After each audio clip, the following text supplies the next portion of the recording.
You know, it's important to keep reviewing the facts, especially as the president and others try and muddle them on Twitter. The New Yorker's Adam Davidson lays out the facts about which there is no dispute at all, that the president's son and top advisors knowingly met with individuals connected to the Russian government, hoping to obtain dirt on their political opponent.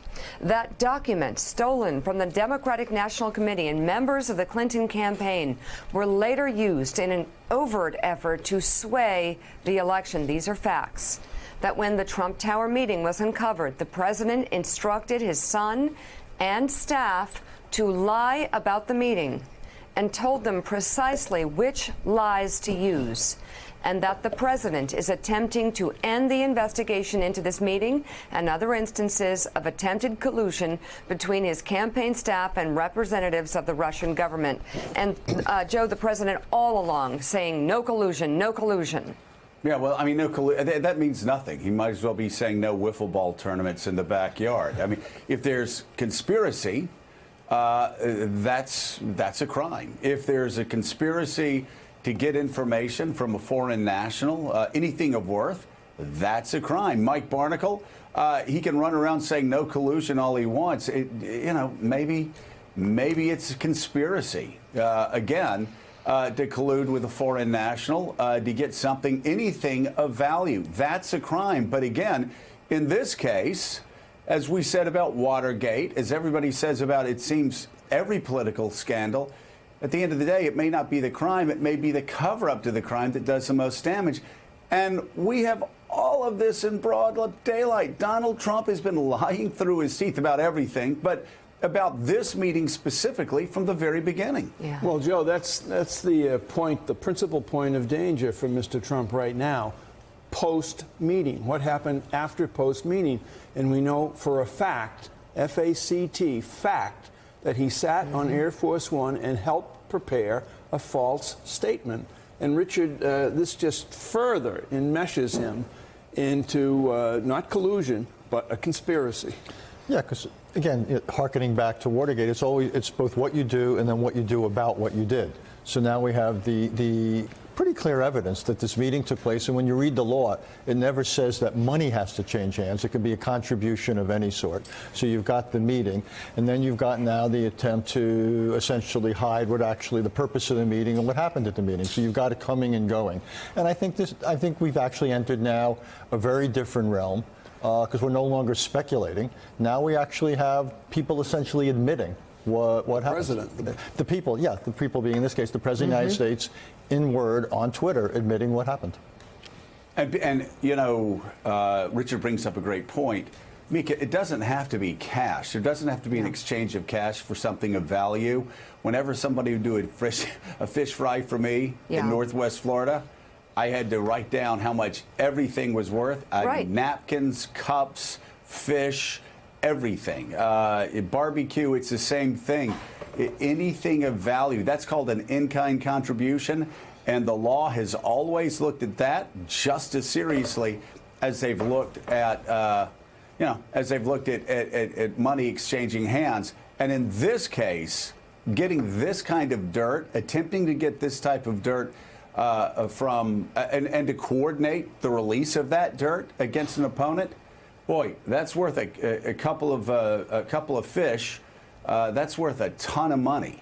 We'll get a sense of how this is playing on Capitol Hill from Casey Hunt in just a moment. But first, Eddie Glaude, let's go out to 20,000, 30,000 feet. I would assume that you'd be talking to your students a lot this fall about where the truth is going in the age of Trump, because every day that he is president, he and many of his stooges, members of his team, whatever you want to call them, they're devaluing the truth, and this is bringing us to a new place. No, absolutely. One of the things we would have to talk about is, what does this mean for our democracy? What does it mean for an honest and serious deliberation about the current state of the country?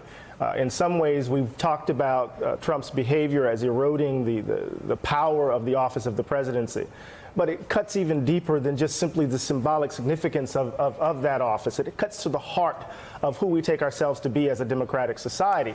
And so not only was it a conspiracy to defraud, he's aiding and abetting in the undermining in interesting sorts of ways of our democratic society. And you know what's interesting, I keep going back to this page 279 in Michael Wolff's Fire and Fury. Bannon blows his stack over this meeting and what they did on the airport. And he said Donald Jr. will crack like an egg.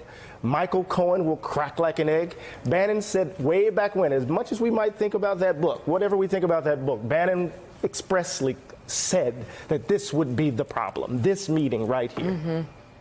Mm-hmm. And you know, you can disregard so much, Casey Hunt, of what Bannon said. You can disregard so much of what's in Fire and Fury if you want to, but Bannon was dead on there. I actually talked to a reporter back in March or April of 2017, and I asked, who do you think's in the most legal jeopardy? His response, Don Jr. None of us knew. He knew about that meeting. None of us, though, knew. He was in close with the Trump campaign. He knew about the meeting. And if he knew about the meeting, you know Mueller's team knew about the meeting. There is no doubt for over a year, the Mueller team has been looking at Don Jr. and this meeting and the setting up of this meeting and how excited he was to have this meeting and considered him to be, perhaps, of all the people around Donald Trump, the person in the most legal jeopardy. And Joe, think about Robert Mueller's broader strategy as a prosecutor. He has shown throughout this investigation that one of the most effective ways for him to put pressure on the principals that he's interested in going after is to go after their families, to pressure Michael Flynn's son, for example, to pressure Manafort. Paul Manafort's family has come under pressure, his daughter, son-in-law, in the course of these investigations. I mean, this is clearly, and I think Phil Rucker's great reporting, the team at the Washington Post over the weekend about the president's mental state shows you that that's working. I mean, this is his namesake son. And I think those tweets, reveal that this president has been pushed farther than he has ever before, and that this is really getting to him. And that's not an accident. That's a strategy. Hey, Phil, I got to ask you, just because your team, your paper, y'all have done some of the best reporting on this of all, and you've done the reporting in this particular case that seems to have triggered the president. I will note, I find it extraordinary. One of the most extraordinary ironies of this whole thing is that by writing this tweet out of concern for his son, Donald Trump has made his son's situation worse by effectively going on the record and saying that his son, in fact, was doing something that was illegal. But I want to ask you, in that context, what do people around the president think comes next? Given that one of the things that triggers Trump most is the possible jeopardy of the people close to him, including his family, what do they anticipate will be the next stages of this as Trump starts to not just lash out on Twitter? How far do they think he will go? I know it's speculative, to try to protect his son, his son-in-law, his daughter, anybody who happens to be in Bob Mueller's crosshairs. Yeah, so, John, it's entirely speculative, and the truth is they don't quite know how far the president's going to go. But there are a couple things going on here. There's a general feeling on the legal team, at the White House, generally speaking, that there could be a big shoe to drop from Mueller in the next couple of weeks before Labor Day, that he may have another round of indictments and may sort of take some action before the midterm campaign season really kicks into gear at Labor Day, at which point there's an expectation that Mueller would go dark for a little while until after the election. And then the second thing going on is Trump is currently weighing whether to sit down with Mueller for an interview. Those discussions are going on right now as we speak. Over the next few days, he's expected to decide. He and his lawyers have been disagreeing about this. The president wants to talk to Mueller for the interview. The lawyers obviously don't want him to because of all the potential problems the president could create for himself if he's not truthful. And we know that he's not always truthful. Washington Post fact checker, by the way, has more than 4,000 mistruths and lies so far. So there's all that tension going on behind the scenes, and that's also what's fueling what you're seeing publicly from the president. You know, Joe, sadly, there's a larger universe that we've alluded to this morning but haven't really spoken about. and it's the universe called America. And right now, America is being led by a man who uses his public appearances at rallies across this country. First time in my lifetime, first time I think in anyone's lifetime, that the President of the United States uses these appearances to foster hate, division, unrest, and you just wonder now, really, the impact of that. I wonder about the impact of that much more so than these legal things that he's going to go through, obstruction, whatever you want to call it, a conspiracy. This is really a pivotal moment in the course of American history. Well, it really is, you know, but there are so many different Americas, and it's a big place. I remember during the BP spill, and we looked at the sewage, at the oil coming out of that pipe at the bottom of the Gulf, and as somebody that was, you know, a lifelong resident of the Gulf of Mexico, I was concerned, and we were all concerned, and we read articles about how that would destroy all life in the Gulf for 50 years to come, and shrimping industry would be wiped out. Well, it was a big Gulf. It went away. Thank God it went away, and hopefully there won't be too much contamination from it. But there are different Americas. There is the America of Donald Trump's White House. There is that reality. It's something that we focus on an awful lot because it's our job to focus on it. The Russia investigation is extraordinarily serious. The violence that he does to constitutional norms, extraordinarily serious. What he says about reporters, extraordinarily serious. We focus on that.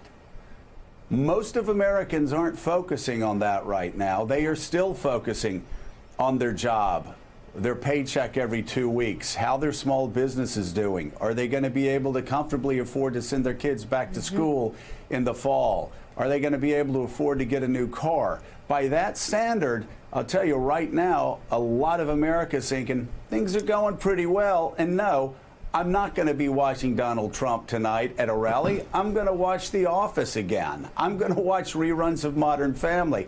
I'm going to watch a movie on Netflix. And that's sort of what I found during impeachment. We were all going crazy up on Capitol Hill. Most everybody else during that time, the kids were out of school. They were getting ready for Christmas. They were focusing on things far different than what we were focusing on. That doesn't mean what we're talking about, Mika, right now isn't extraordinarily important. No. I think it is. And as far as history goes and government goes, it is the most important thing, and we have to talk about it. People have a responsibility to talk about it. But we do have to understand that for a lot of people, Donald Trump is an entertaining sideshow, perhaps a maddening sideshow, but they see a very strong economy. Yes. And it's going to be a big question, Mika. Do more of those people go out and vote in November? Or do more women, more young people, more black voters, more Hispanic voters who have been insulted, more Muslim American voters that have been insulted and told basically you don't belong in America? Do more of those voters go out and say enough? This isn't the land that we read about growing up. This isn't the land that is framed by the Statue of Liberty. Right.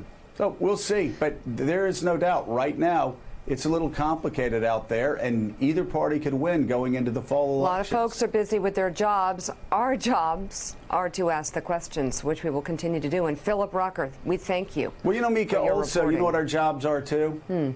To watch the Yankees and the Red Sox play. Well, there is that. Now stop. You start and end the block with that? Richard, you're goading. Don't you think? Hey, Richard, let me tell you something. 162 games. As you know, this time yesterday, 40 years ago, the Boston Red Sox were 40 games ahead of the New York Yankees, and then a guy named Bucky Dent came into Fenway and hit a home run. It ain't over, Richard, until it's over. But just between you and me, it's over. It's over. It's over. Joe, I thought you were a bigger and better man, but if it makes you feel big to make you go after me today, I mean, really. It's really all I have in life, Richard. Okay. Thanks for checking out MSNBC on YouTube, and make sure you subscribe to stay up to date on the day's biggest stories. And you can click on any of the videos around us to watch more from Morning Joe and MSNBC. Thanks so much for watching.